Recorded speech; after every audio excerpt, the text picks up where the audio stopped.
All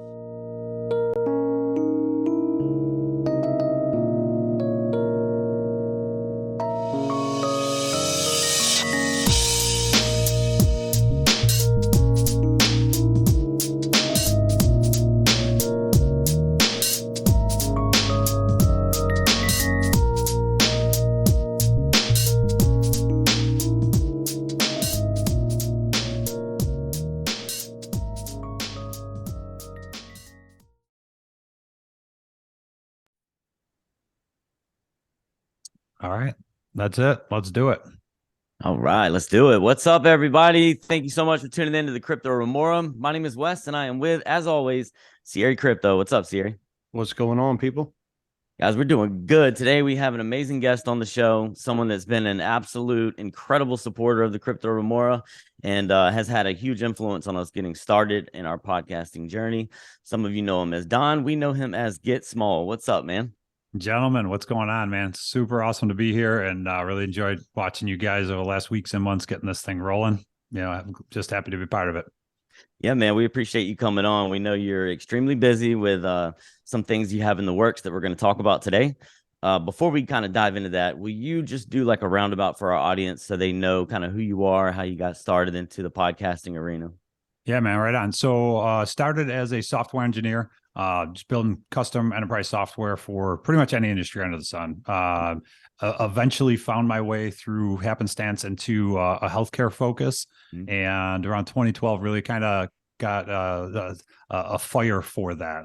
It's like all I wanted to work on. It's all I could think about. Started writing, started going to conferences, started podcasting, all that kind of stuff. It was 2016 when the podcast officially started. It's called the HC Biz Show. That's where most of my experience has been. And it started as a live video chat on a platform called Blab, hung off of Twitter. Super slick integration where you could like be in a conversation with people on Twitter, and then everyone click a couple of buttons, and you're all of a sudden live like this, talking to each other on a live feed, and other people could be watching it through Twitter and everything. It was really nice. Started doing that. We were, just kind of bringing people on, talking about, what's the problem of the week. We'd pick a problem of the week, doctor shortages, difficulty moving data, whatever the problem was, we'd bring people on to talk about it. And it went from kind of like this chummy internet thing where it was just us hanging out with people that we chat with online to where we started having serious guests come on pretty quickly. About 8 to 10 weeks into it, we actually had the spokesperson for the Centers for Medicare and Medicaid Services come on and talk about new policy that was rolling out. And so, I mean, this is somebody who's like speaking at the White House and then jumping on a Twitter blab with, Don, this dude who likes healthcare. So it got cool real quick. We just kept rolling with it. And eventually that platform died out. We tried a few replacements, YouTube Live, things like that. Just didn't find anything that I really enjoyed working in. But I had been a big listener of podcasts. At the time, I was consuming a ton of them, probably like hours and hours a week. So I wanted to do one. So we spun up just an audio only podcast. Been doing that on, Apple, Google, Spotify, all that junk since 2018 ish. Now there's 200 plus episodes of that show out there. I've done 2 shows where I was a host for clients, actually, where I did it for hire. And I've helped a number of other businesses and individuals launching their podcasts. So just kind of become a thing that I have a lot of fun with. I enjoy connecting with people. It gives me a reason to reach out to people like you guys. Chances are we probably would have started talking about something Arbitrum on Twitter at some point. But the first time I reached out to you was, you guys are starting a podcast. And I'm like, Hey, I heard you're starting a podcast. How's that going? Like, that was literally what made me reach out. So, that's how it got started. It's just become a big part of my life, something I really enjoy doing. And I think I've gotten pretty good at it. I agree with you. I think you do an amazing job. I actually had a chance to watch the HC Biz show. You sent it to me early on, kind of when you first reached out. And just as an average, everyday Joe, like, it was very intriguing, man. A lot of people don't realize, what kind of goes on behind the scenes of between sales reps and executives and doctors. And basically the one that I watched, it was more the recent ones. I think it was Can I Buy You Lunch? And it was, from what I gathered, it was kind of how reps interact with the executives and how they kind of get their attention and trying to get the business. And you guys were discussing, when is it okay to kind of, push forward and spend money to get the attention? Super Bowl, cup of coffee, like when is Yeah. it too much? So it was Or very somewhere in cool, between, man. right? Yeah, very, Yeah, very no, good that's episode. healthcare is really interesting in that it is a, we treat it as both a commercial business and kind of like a right, right? Like if you get sick, you expect to get care, and it's the Yeah, system set up to give you care when you absolutely positively need it.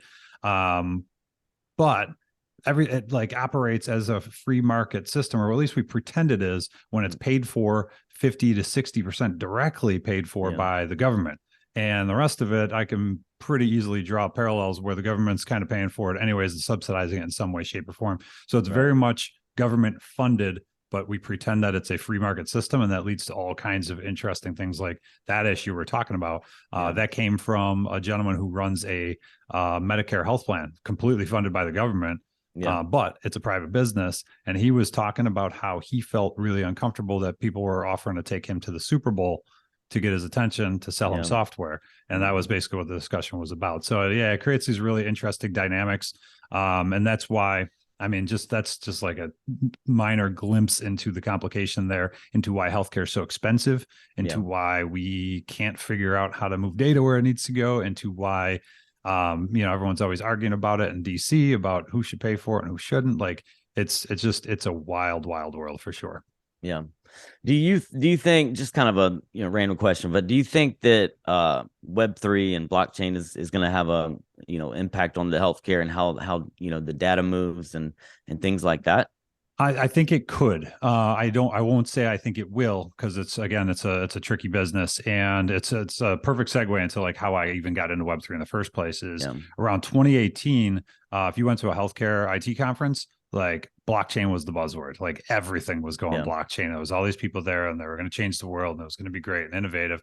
And I had been in the business long enough to know at that point that like, yeah, it sounds cool, but you're going to run into a buzzsaw with this thing. yeah, Like it's not going to get adopted the way you think it's going to. So I was kind of willfully ignoring it because that's all I was doing was healthcare. And I knew healthcare, even if it was a great technology, and I think it is a great technology that does have applications in healthcare, but I knew it wasn't going to happen anytime soon. So I was just ignoring it.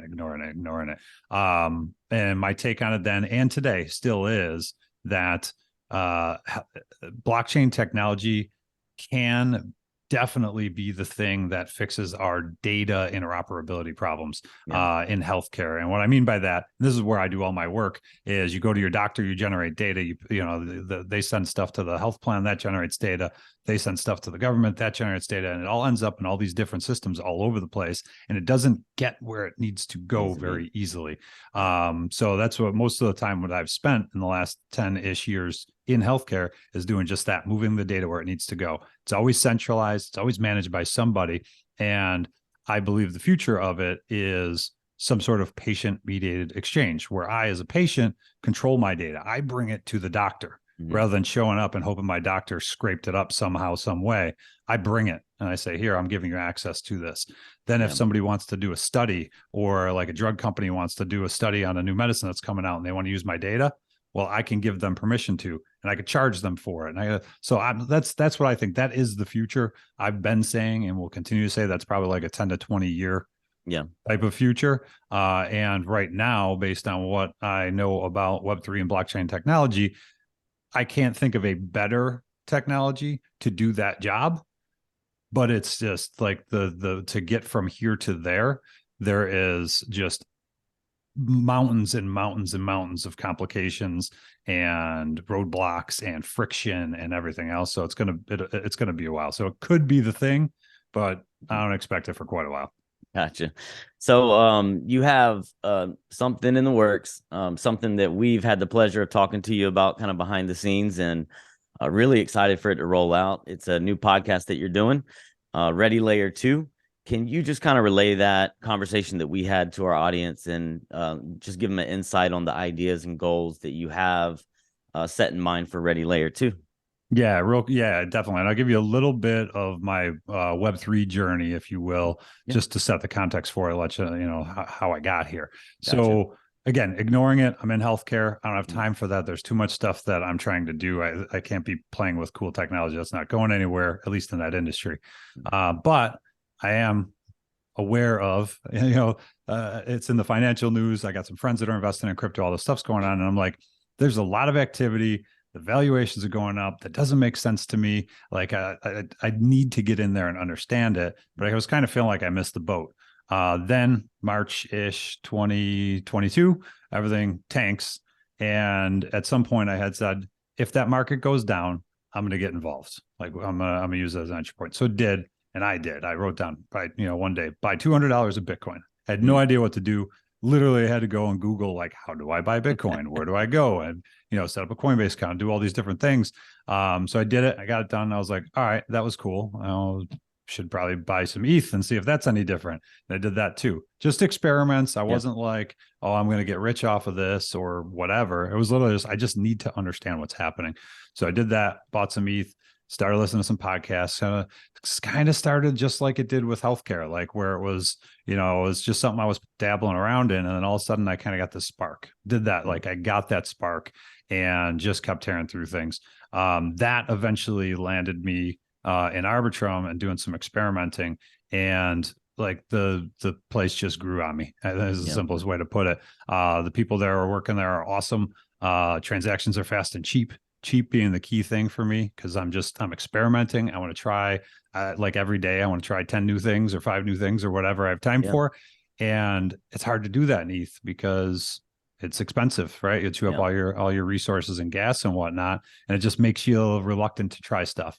But in Arbitrum, like I move shit around just to see, like, wow, what if I do this? What if I move here? What if I buy that? What if I convert this? Like I just do it just to see, because it costs like 12 cents or 8 cents or whatever to make the move. So that grew on me.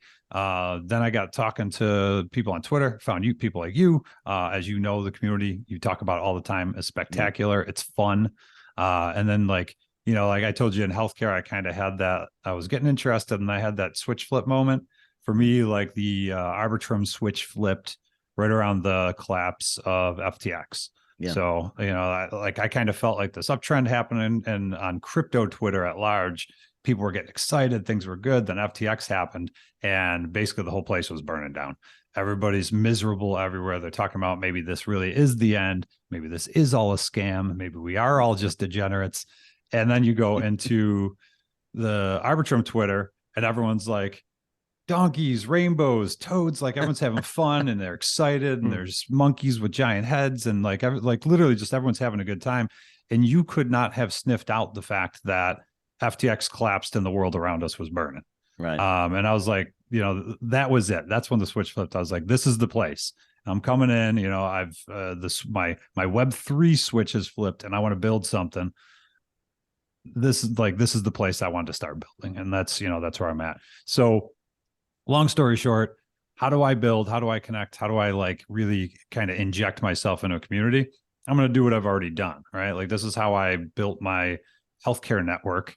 Was I did this HC Biz show, which was all about talking to people, entrepreneurs and innovators launching new stuff in healthcare. So I'm going to do the same thing here, right? I'm going to talk to the people who are building and launching things in Arbitrum. I'm going to talk to them about why they did it here, how they did it, what are best practices. We're going to share all of that with other founders and other builders and other people trying to, just trying to turn Arbitrum into something, trying to build this, this community and this ecosystem.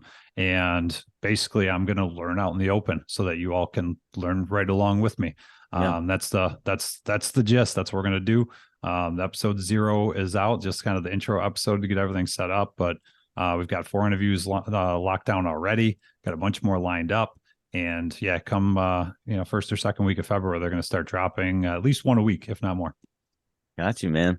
That's awesome. Yeah, the Arbitrum community, man, they literally got us through the bear market. Like you wouldn't even have known it was a bear market if you just kind of put walls up around you and just paid attention to the Arbitrum community. Like these guys are very helpful, very smart. I mean, there's a lot of great people in there. So I see why you chose Arbitrum, just like we did too. Let me ask you about the the healthcare thing. Because I was listening to the way you wanted to kind of integrate. Were you thinking more so like I mean, this is kind of a stupid question because how else are you going to do it, kind of? But were you thinking specifically um, digital ID, whereas the patient logs into, say, a MetaMask, but it's for health reasons, or were you thinking more an NFT? Like, in other words, it's a NFT with their help with your health records that is literally non-fungible, so that just carries with you, or were you thinking more it's a separate wallet and like totally separate from finance, where you create a digital wallet that has nothing but your health info, and then you kind of log into that, and then all the doctors could say, okay, because you could go wallet, you could go NFT, or a combination. What were you thinking as a developer, as a coder? What were you Yeah. thinking would be the best? Yeah, so definitely not a stupid question. That is the question, right? It's like, Right. how do you do that? And how do you do it in a way where mom and grandma and grandpa and everybody who are not going to set up a MetaMask wallet can manage this and, and not get rugged. You don't want to get your entire health history rugged, right?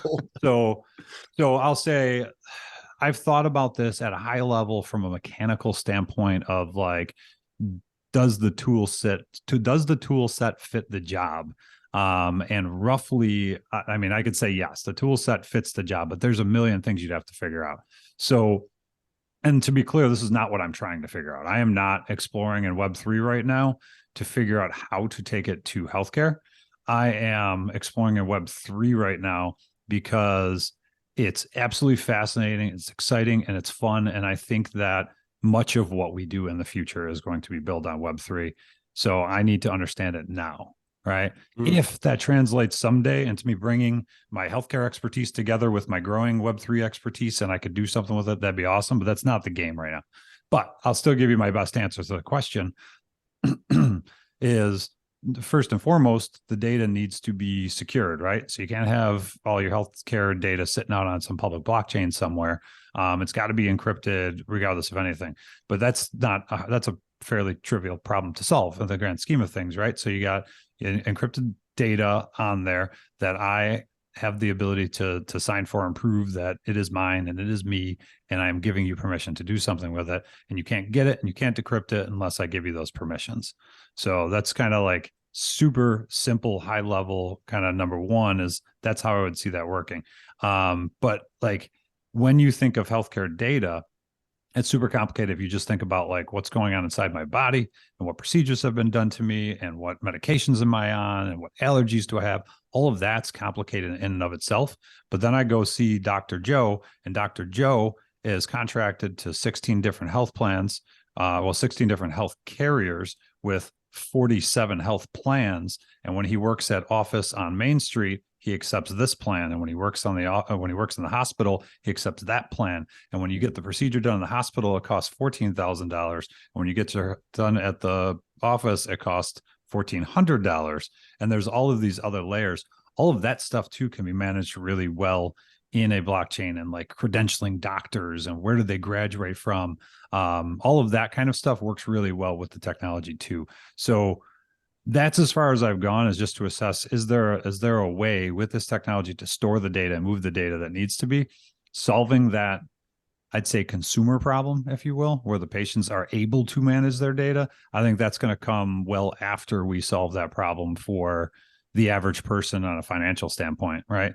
Like grandma's going to be able to manage having, spent buying something in crypto way before she's going to be able to manage bringing her medication list for reconciliation to her doctor. So that's, it's complicated, but that's as far as really I've gotten is mental exploration. That's about it. Well, if anyone's going to be able to have an idea, it sounds like you are one of the people that I would want, 100%. on the forefront trying to figure that out, man. Right. So yeah, it definitely could turn into that. Awesome. It's just like I said, I'm just not trying for that. That's not my current goal. Is all right now. I just want to know what this stuff can do. And that's why I'm playing with everything, experimenting everywhere, and trying to figure out what I'm going to build. And and it's I'm on all different chains. I'm playing on Solana, I'm playing on ETH, I got Bitcoin, I got I'm obviously playing a ton in Arbitrum, and that's where I'm focusing right now. But yeah, I'm exploring everywhere, and I'm like sponging right now. I just want to know. Right. I want to know how this stuff works. I want to know why it works. I want to know why anybody gives a crap. Right. Yeah. And try to understand like what's possible with it. And yeah, it'd be awesome. Like I said, if I can take it back to healthcare and solve some problems there someday, that'd be spectacular. But I just don't know. That's awesome, man. So Ready Layer 2, you will have interviews going on. Who are you going to be targeting more? Do you feel like you're going to be targeting founders already on Arbitrum, or is this something where you can bring them on from another chain and just kind of, introduce Arbitrum to them? Yeah, so I'd say the listener of the show is the latter, right? I'm looking to people who are, interested in Arbitrum and want to build on it, or are building and maybe aren't aware of what Arbitrum could do for them. Helping them understand what's there, what's possible, and how to get started. And again, like I am not an Arbitrum builder right now. I'm literally I'm learning out in the open so that while I'm learning it, other people can too. And to do that, I'm going to talk to people who've done it, right? So the guests out of the gates right now are people who have built something on Arbitrum. They're building a community. They're building a platform. They're building, could be a content platform like what you guys are doing. It's building the ecosystem, and it's all of those things. So yeah, we're going to talk to founders who've done it, talk about why Arbitrum, how'd you do it? What are the resources? What do you recommend people do? What do they should watch out for, et cetera? And kind of just go from there. How'd you make it work? How'd you build your audience? How did you get people's attention? All of those kinds of things. So, even so far, we've covered, I'm trying to go off the top of my head here. So I've talked to, you guys know, Xerox Thade from Primates DAO. So he built the Alpha Community Hub and NFT project, right? So we talked to him. How did you do that? I talked with Spirax that built a stable coin and offers a tool set to do your own yield farming and build incentivized yield farms with very little effort. So how do you integrate yield that? farms? So I heard yield farms. So you're building communities, you're doing that. On Twitter, after I announced, I've got people reaching out with different ideas. Someone said, "Hey, you should be talking with designers too. Why are designers working on Arbitrum?" So I was like, "Yeah, hell yeah, we got to talk to everybody." The ecosystem's not just the tools that it's built on. It's not just the protocols. It's what ties it all together, right? What's the culture around it? What's the marketing aspect around it? Why does any of it matter? And the community makes it matter, right? So yeah, so I'm going to be talking with founders that are doing anything to contribute to the building of this ecosystem and this community, so we can find out why are they doing it, how are they doing it, what are they making available, and yeah, that's going to help the builders. But I'd say the secondary audience, I think are really going to get a lot out of the show, are just people like me who are experimenting and just want to know how it works. How's the sausage made? Right. If you want to really do your own research, as we say, right, going in and understanding how something's built is pretty critical to you making good decisions about what you're doing. Right. It's not an investment show, but that stuff that all goes into doing your own research. And I think we're going to be able to help with that. That's awesome, man. Yeah, we're sitting here taking notes from you, and you'll be taking notes from founders. So I like your approach, man. That's very clever. Yeah, man. I know you got to run. And real quick, can you just let everybody know where they can find Ready Layer 2? Yeah. Thank you for that. So the easiest way to find all the links is Git.Smol.com, Gitsmol.com. Right there. Super simple webpage right now. Something will happen there later, but for now, it's just links. The links are to subscribe on Apple, Google, Spotify. You can follow me on Twitter at Git.Smol. And I'm going to be, posting all the shows there and announcing everything else there. And if you got ideas, you want to participate, you want me to talk to somebody in particular, you want to introduce me to somebody, hit me up there. I respond to everybody, and we'll figure it out. But yeah, I don't have a particular set of people that I want to talk to. And I'm not only going after the big guys. I want to talk to people that have done big things, but I want to talk to people that are doing small things too. They're all important. Yeah. So if you got something you think would be interesting, hit me up. Incredible, man. Thank you. We'll post all the links in our video also when we post our video. Don, we appreciate you coming on, man. Thank you so much. Yeah, it's been a long time coming. This has been fun. Yeah, man. I talk to you all day, but I know you got to run. Thank you so much, guys. Make sure you subscribe. Go check out Don, Git.Smol.